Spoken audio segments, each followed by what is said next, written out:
नमस्कार विद्यार्थियों, नव भारती परिवार में आपका स्वागत है। आज मैं आपको बीएड सेकेंड ईयर का अधिगम के लिए आकलन वाली जो आपकी पुस्तक है उसके एक टॉपिक के बारे में आज हम डिस्कस कर रहे हैं। अध्यापक दैनंदिनी, अध्यापक डायरी, अधिगम के लिए आकलन करने के लिए जो उसका रचनावादी आकलन है, रचनात्मक आकलन है। मैंने बताया था कि मूल्यांकन दो प्रकार का होता है, एक होता है रचनात्मक मूल्यांकन और दूसरा होता है विद्यार्थियों योगात्मक मूल्यांकन। तो रचनात्मक और योगात्मक, ध्यान रखना कि वर्तमान में हमारे भारत में दो रचनात्मक मूल्यांकन होते हैं और एक योगात्मक मूल्यांकन होता है। तो जो रचनात्मक मूल्यांकन होता है उसको करने के लिए छात्र का समय समय पर सतत एवं समग्र मूल्यांकन करने के लिए, क्योंकि आज हमारी शिक्षा पद्धति ये कहती है कि बालक का सतत एवं समग्र मूल्यांकन किया जाना चाहिए। परीक्षा अंकों के आधार पर जो बालकों का मूल्यांकन हो रहा है वो सही नहीं है। परीक्षा के अंकों के आधार पर हम किसी भी विद्यार्थी का सही आकलन नहीं कर सकते हैं। तो इसीलिए अध्यापक बालकों का निरीक्षण कैसे करे, बालकों के बारे में उसका मूल्यांकन कैसे करे ताकि उसकी अधिगम की प्रवृत्तियों में सुधार कर सके, इसके लिए हमारे सामने आता है टीचर्स डायरी, अध्यापक दैनंदिनी। अध्यापक डायरी में अध्यापक एक दैनिक पाठ योजना का ही एक हिस्सा माना जाता है, जिसमें पाक्षिक रूप से पखवाड़े में इस अध्यापक दैनंदिनी डायरी को अध्यापक के द्वारा फिल किया जाता है। उसमें प्रत्येक छात्र का नाम, पाठ्यक्रम, विषयवार, कक्षावार जो है उसमें डिवाइड होता है। अध्यापक इस डायरी के माध्यम से ये समझ पाता है कि छात्रों को कौन सा टॉपिक पढ़ाना है, किस तरीके से पढ़ाना है, किन किन उद्देश्यों को पूरा करना है, अधिगम के कौन कौन से उद्देश्य रखे जाने चाहिए। तो इसके आधार पर ये अध्यापक डायरी को बढ़ता है और इस अध्यापक डायरी के माध्यम से छात्रों की अधिगम की जो प्रक्रिया है उसको और अच्छा बनाया जा सकता है। तो ध्यान रखना, रचनात्मक आकलन करने का में अध्यापक दैनंदिनी का सबसे महत्वपूर्ण हिस्सा माना जाता है। तो ध्यान रखना है, रचनात्मक आकलन का सबसे महत्वपूर्ण भाग है अध्यापक दैनंदिनी। अध्यापक दैनंदिनी कह सकते हैं या इसको हम टीचर्स डायरी के नाम से भी जान सकते हैं। तो प्रत्येक कक्षा से संबंधित विषय के लिए, प्रत्येक कक्षा से संबंधित विषय के लिए शिक्षण आकलन कार्य योजना कि शिक्षक के द्वारा जो आकलन किया गया उसकी योजना कि किस तरीके से उसने योजना बनाई, उसकी समीक्षा और उसका रचनात्मक आकलन की चेक लिस्ट को शामिल किया जाता है जिस दस्तावेज में, उसे ही हम अध्यापक दैनंदिनी के नाम से जानते हैं। मतलब क्या हुआ कि अध्यापक दैनंदिनी एक ऐसा दस्तावेज है जिसमें कक्षा से संबंधित विषय के लिए, शिक्षण आकलन कार्य योजना के लिए, उसकी समीक्षा के लिए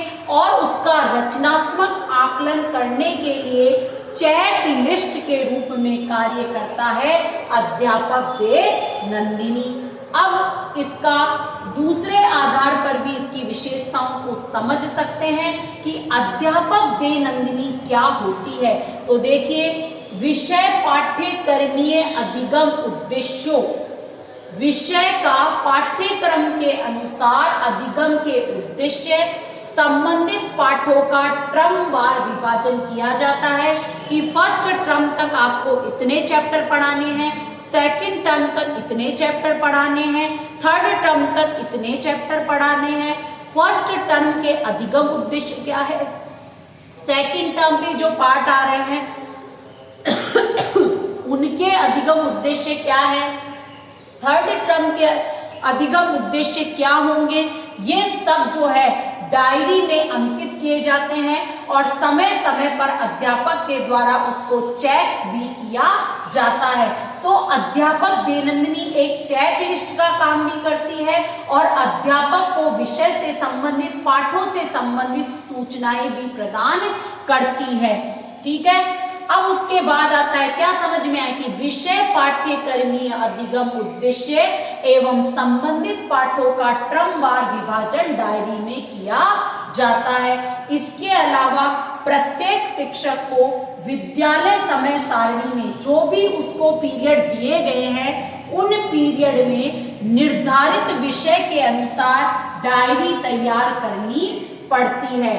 डायरी वो तैयार करता है, विद्यालय की समय सारणी को ध्यान रखता है और जो भी उसको विषय दिए गए हैं उन विषयों के आधार पर एक डायरी बनाता है जिसमें प्रत्येक कक्षा, विषय और प्रकरण से संबंधित सभी प्रकार की जानकारी उस अध्यापक दैनंदिनी में हमें प्राप्त हो जाती है। तो ध्यान रखना है कि प्रत्येक शिक्षक जो विद्यालय समय सारणी के अनुसार निर्धारित विषयों के अनुसार जो डायरी बनाता है जिसमें प्रत्येक कक्षा, विषय और प्रकरण, कक्षा, विषय और प्रकरण, इन तीनों से संबंधित जानकारियां उस डायरी में अंकित की जाती है, उसे ही हम अध्यापक दैनंदिनी के नाम से जानते हैं। अब डायरी में क्या क्या होता है?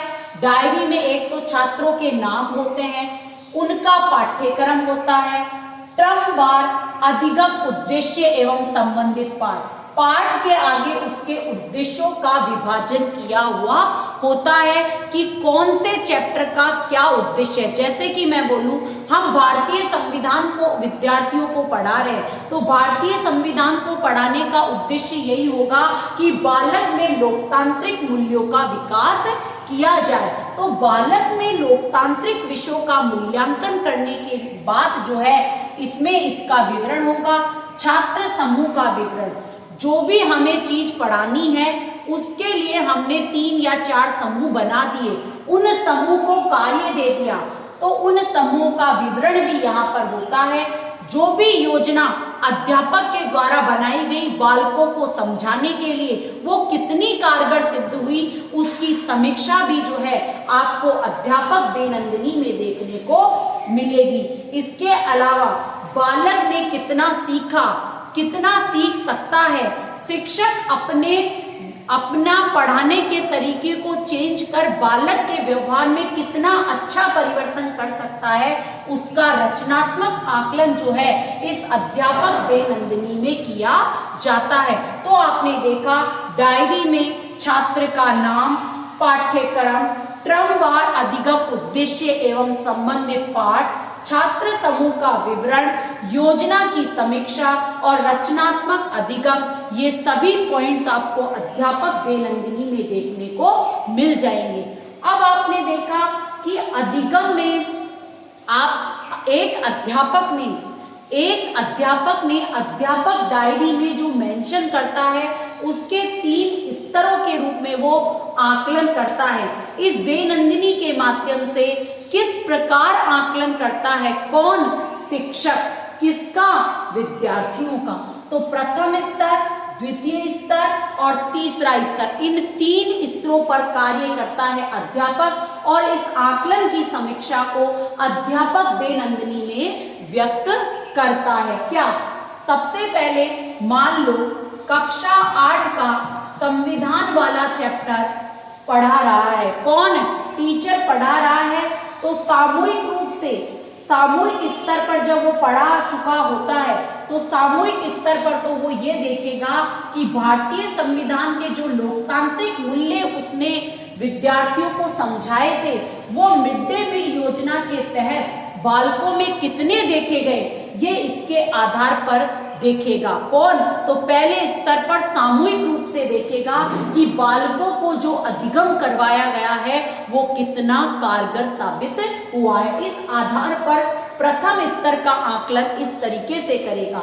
द्वितीय स्तर पर आकलन कैसे करेगा कि प्रत्येक कक्षा में अनेक समूह बना देगा, A, B, C, D groups बना देगा उन ग्रुप्स को कार्य दे दिया जाएगा और कार्य देने के बाद ये देखा जाएगा कि कौन से ग्रुप में ज्यादा लोकतांत्रिक मूल्यों का विकास हुआ है। उनके कार्य के आधार पर अध्यापक देखेगा।